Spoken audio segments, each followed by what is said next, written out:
Hey everyone, in this particular class we are going to discuss about DNA replication and its features. What is DNA and what is DNA replication is the primary goal to understand. DNA is the deoxyribonucleic acid. So what is the function of this DNA? DNA. It is the genetic material in all living organisms, whether it is a bacteria or a fungus, plants, animals, and humans as well. We all have DNA inside our body. So where we got this DNA? DNA will store all the information, all the genetic information according to you. What are the genetic information? Can you say it? Our skin color, hair color, eye color, everything. These are all genetic information, whatever the features we have in our body. So it will store and transmit the genetic information to the next generation. Like whatever the DNA I have in my body right now, so I got it from my parents, right? So they have transmitted the DNA to my cells, my body. What is replication then?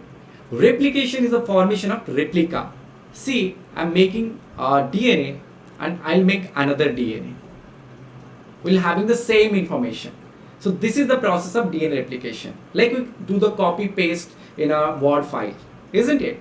So this is the formation of replica or copy of own DNA. So this is the process of DNA replication. Why it is required?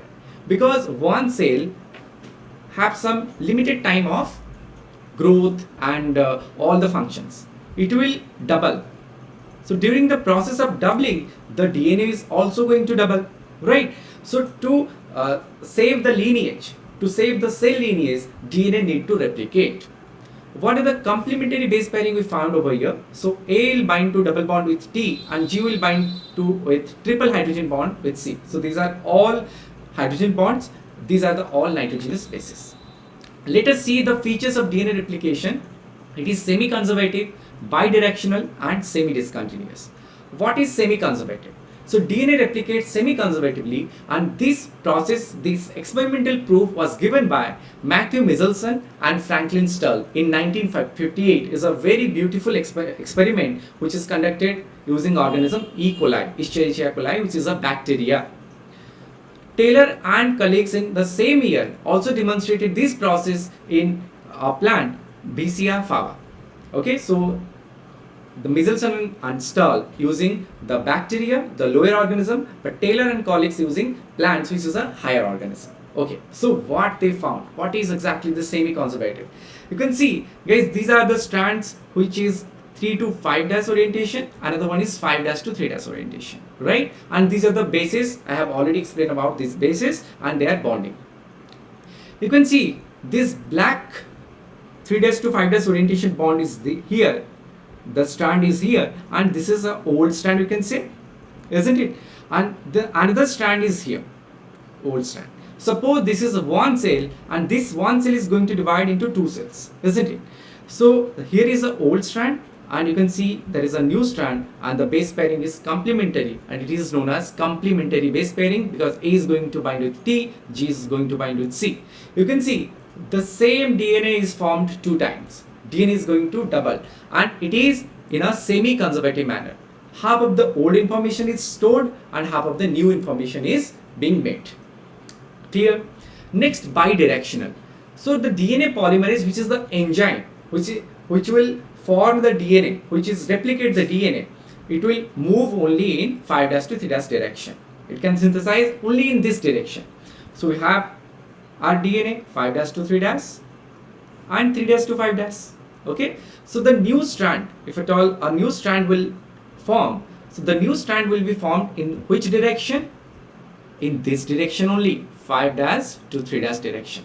Okay, so it is following one strand, not in the both the strands. So what will be the scene exactly? And it is also semi-discontinuous. Due to this process, due to this bidirectional process, DNA synthesis is not completely continuous. It is semi-discontinuous, half discontinuous. So one new strand is known as leading strand, where the replication process is completely continuous. and the other strand will be discontinuous. It will form in a Okazaki fragments. This is known as lagging strand. So let us see. For example, this is a replication fork. This is a DNA strand and there is a replication fork. So this is a 3' to 5' direction and another one is 5' to 3' direction. So which will be our moving strand? Which will be our leading strand? Okay, so for example, this is the direction of DNA synthesis. Let me take another color. Okay, so this strand will be synthesize DNA continuously, 5' to 3' direction. The other strand, you can see it will form in a lagging manner. Okazaki fragments will form. First, this fragment will form 5' to 3', then again 5' to 3', then again 5' to 3'. Okay, so this is the first sequence, first Okazaki fragment, this is the second Okazaki fragment, and this is the third Okazaki fragment, and so on.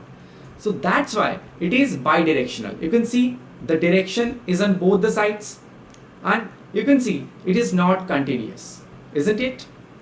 Okay, if it will, I'll say a complete replication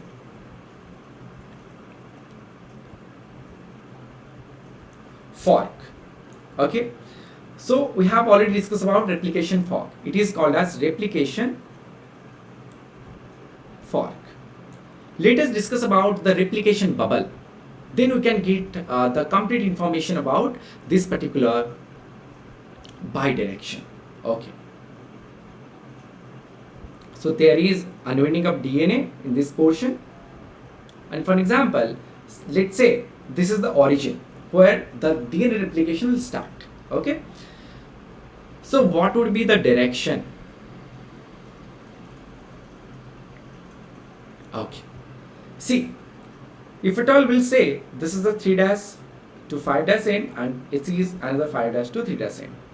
The DNA replication will continuous with this direction, 5' to 3'. Okay, and discontinuous in the front portion. So this is the complete replication bubble. Okay, so if at all we'll cut it into half, we'll get this replication fork, isn't it? And in the other strand, in the other direction, you can see. So the DNA replication, DNA polymerase is moving in two directions, this direction and also in this direction. That's why it is bidirectional. I hope all the concepts are clear to you. What are the features of DNA replication? Thank you.